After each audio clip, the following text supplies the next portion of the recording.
Hello, beautiful friends. My name is Lindsey Meehleis. I am a midwife here in Orange County, California. I have been in the birth world for 17 years now. I've been a licensed midwife for the last 10 years.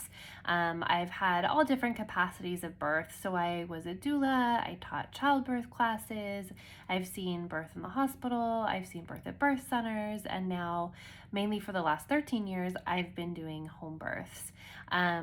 I'm also a lactation consultant, so I bring that into my practice as well. Before I became a midwife, I was driving an ambulance and working in the emergency room. So since I was 17 years old, I've had my foot in the medical field some way, somehow. The lovely Angela of Magnolia Wellness has asked me to do a couple questions. I was actually at her first birth and I was honored by the request, and so I'm going to go over some of the questions that she asked.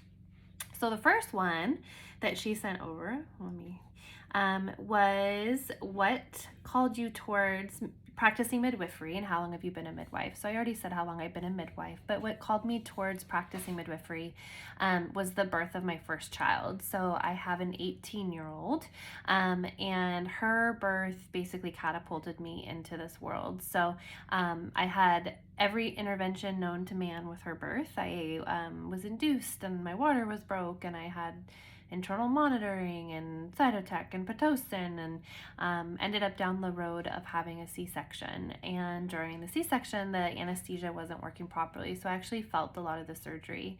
I was young when I had her, and I left that experience thinking that it should have been something that was totally different than what it was. And I kind of vowed to myself in that moment that the most important thing for me to do would be to help women so they know none of them had the same experience that I had. So that's what brought me here.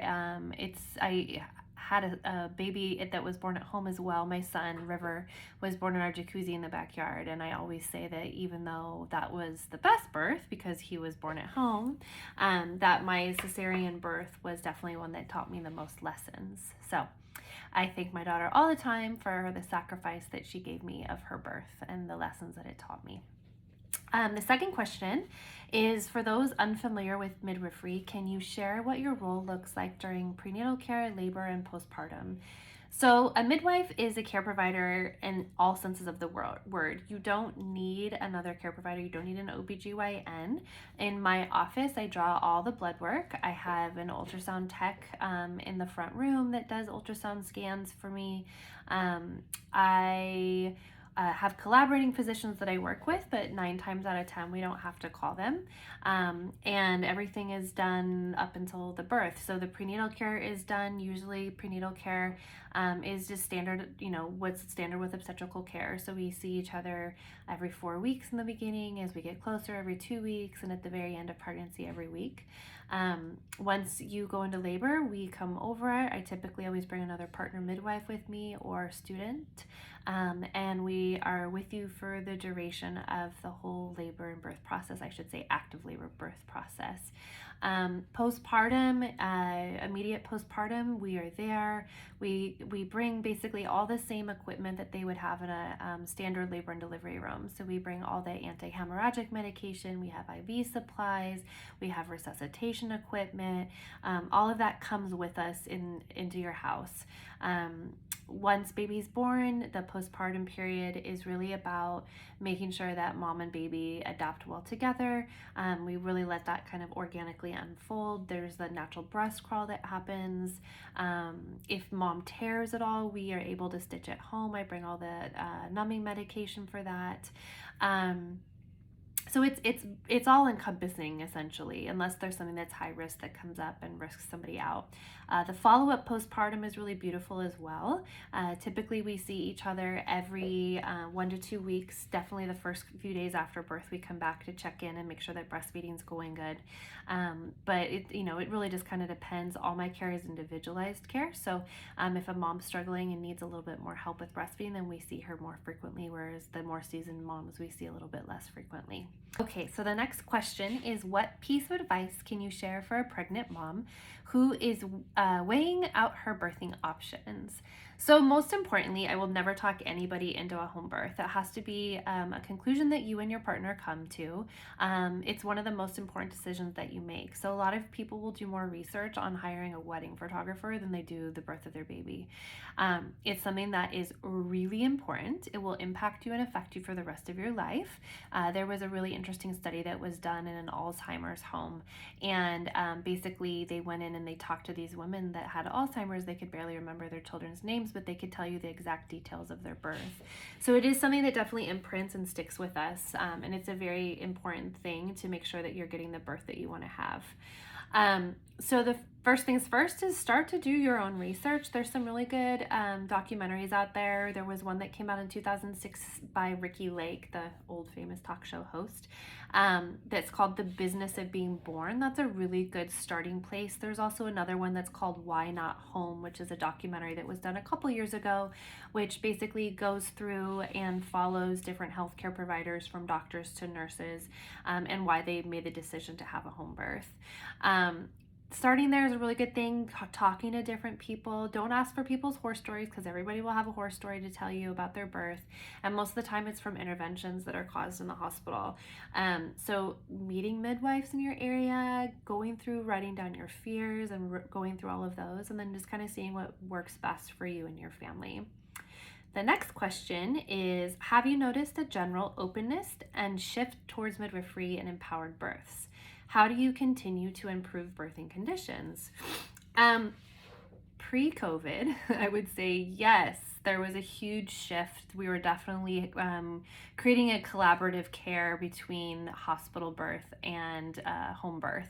I think what the main reason for that was that doctors are starting to really realize that midwives have really adequate, beautiful training, and their outcomes are really good, and that when we need them, that they should be available to us. So in Orange County, I can't speak for everywhere, but in Orange County, basically any hospital, if you had to go to a hospital, you would be able to be admitted to any hospital.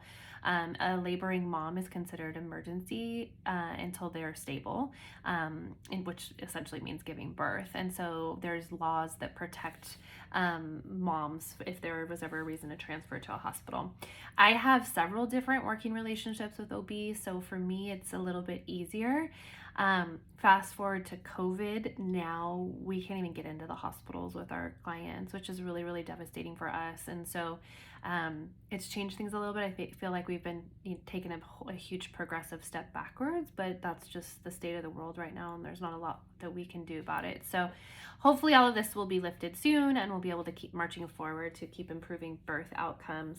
One of the most important things that I think that I'm doing, obviously working day to day with moms, hand in hand, heart in heart, but my Instagram following is something that is really allowed me the opportunity to normalize birth and normalize what home birth looks like. So that's definitely something that I'm really passionate about. I try to post as many normal birth stories and birth pictures as I can. And there's lots of different organizations that you can look into as well. Maybe we'll have a part 2 with these questions, that if you guys have any extra questions, you can hand them over to Angela and I'll answer more questions. Okay, the next one is, what does being a midwife mean to you? That's a deep question. Midwifery isn't a job to me. Midwifery is who I am. It definitely is a calling. It's not for everybody. I've trained over 13 midwives over the last 10 years of being in practice. And I would say about half actually stick around and still, move forward with the practice. It's not an easy job. It's, you're on call 24/7. You can be called in the drop of a dime. I've missed birthdays and Christmas, and it's a sacrifice for sure. My family definitely has to be aligned with the schedule, and not always happy with it, but definitely they're aligned with my calling. Being a midwife to me is being with birthing women. I mean, it's being somebody that's there to empower, somebody that's there to love, somebody that's there to hold. Throughout time, traditionally, midwives were always what we called cradle to grave, which means that they were there with, bringing in baby cradle, and then grave meaning that they transition with families throughout their whole lives into the grave. And I find that to be true with my business as well, in my practice. There's definitely a lot that people entrust in you, and that trust goes forward to different things throughout the rest of a family's life. So it's a deep honor, it's a deep responsibility, and it's definitely something that has changed the trajectory of everything that I ever thought and processed in my life. It's amazing. It's a wonderful, beautiful thing for sure. So, like I said, if there's questions that you guys have, maybe you could DM Angela, and we can do a part 2. And it was so lovely to speak with all of you guys. Thank you.